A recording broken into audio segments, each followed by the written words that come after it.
Assalamualaikum warahmatullahi wabarakatuh. Bismillah, alhamdulillah, wa syukuri nikmatillah, la haula wala quwata illa billahil aliyul azim. Semua umat Islam percaya kalau Tuhan pencipta semua dalil atau semua alam hanya ada satu, dan percaya dengan kitab suci Al-Quran sebagai pedoman atau petunjuk.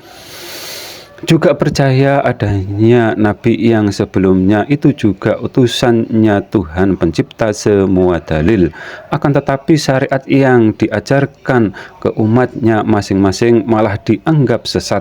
Memang syariatnya nabi lain itu tidak wajib dilakukan, akan tetapi semua yang diajarkan nabi itu dari Tuhan pencipta semua dalil. Bahkan baginda Nabi Muhammad Shallallahu Alaihi Wasallam melakukan syariat atau mencontohkan syariat yang dilakukan nabi lain dan menjadi rukun Islam yang kelima. Empat Tuhan di umat Islam yang kami maksud di sini hanya sebatas yang di golongan ahlu sunnah wal jamaah saja. Umat Islam terbagi dua aliran, Syiah dan ahlu sunnah wal jamaah. Syiah ada 36 golongan, ahlu sunnah wal jamaah ada 37 golongan. Itu pun kalau tidak salah 73 golongan yang selamat hanya satu, yang tersesat juga satu. Yang demikian untuk cara mudah memahami yang tersesat atau juga yang selamat cuma ada satu hal yang menjadi tolak ukurnya, yaitu seruan ayat Al-Quran. Dalam pengertian yang ingkar seruan ayat Al-Quran pasti salah iman Islamnya. Kalau di umatnya Nabi Isa yang ingkar firman yang berbunyi awal kejadian, itu firman yang artinya tidak ada firman yang menyerupai, menyamai, apalagi melebihi Alkitabnya. Dalam pengertian kalam qadim tidak pernah menciptakan dalil yang menyerupai, menyamai, apalagi melebihi kalam qadimnya. Kalau di keturunan nenek moyang orang Nusantara yang menyelisihi wejangan beliau Siti Khoturah, zatnya Tuhan pencipta semua dalil tan kena kinoyo opo, atau tidak dapat disamakan dengan apapun, atau wajib berbeda dengan semua makhluknya. Soal nama nenek moyang perlu dikaji lebih lanjut, atau itu mungkin umat yang beranggapan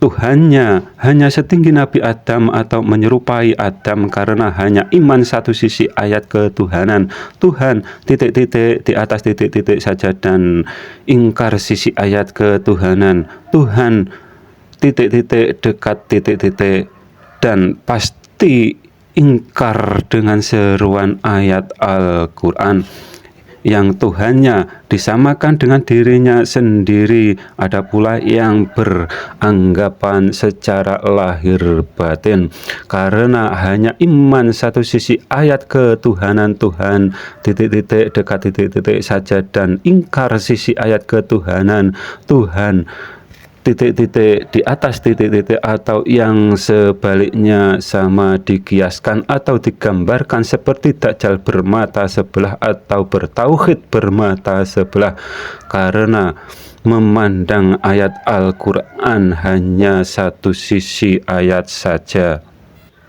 Secara global ayat ketuhanan hanya ada dua sisi ayat yang menunjukkan Tuhan titik-titik dekat titik-titik dan Tuhan titik-titik di atas titik-titik saja, dan semua wajib diimaninya. Cara memahaminya wajib ditakwil atau dikiaskan. Kedua sisi ayat menunjukkan bahwa sifat zatnya Allah Subhanahu wa Ta'ala maha tinggi. Tinggi ada titik bawah dan atasnya. Akan tetapi jangan samakan dengan sifatnya makhluk, karena tidak ada satupun makhluk yang mempunyai sifat yang maha.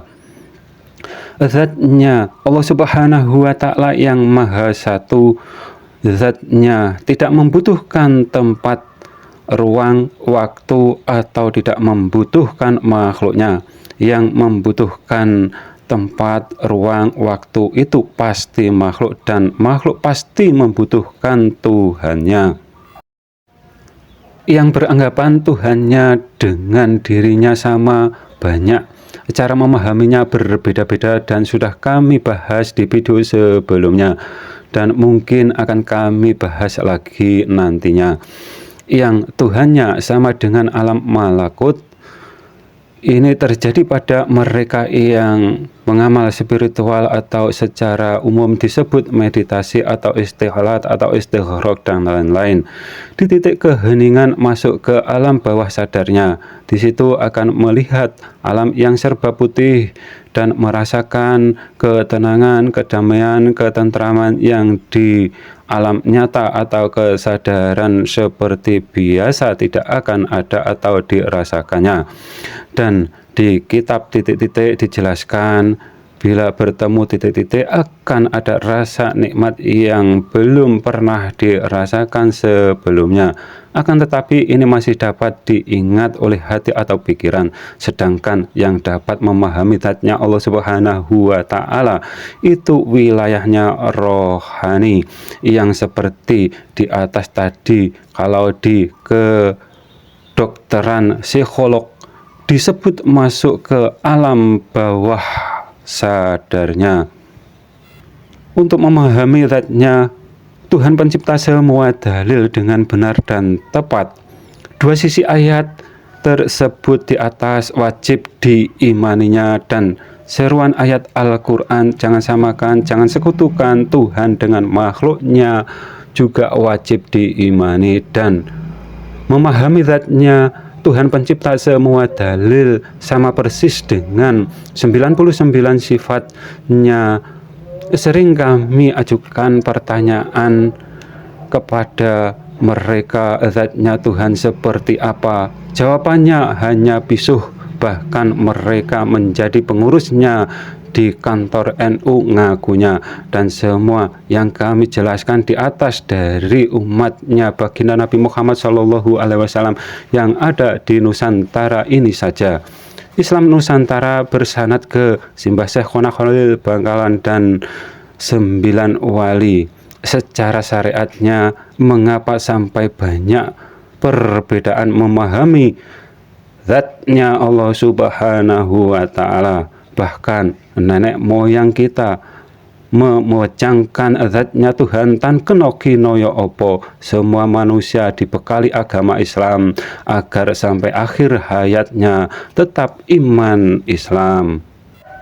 Semua nabi diutus hanya agar memberi pencerahan ke umatnya di zamannya masing-masing. Semua nabi satu tauhid, satu Tuhan, satu tujuan, mencari ridhonya Tuhan pencipta semua dalil.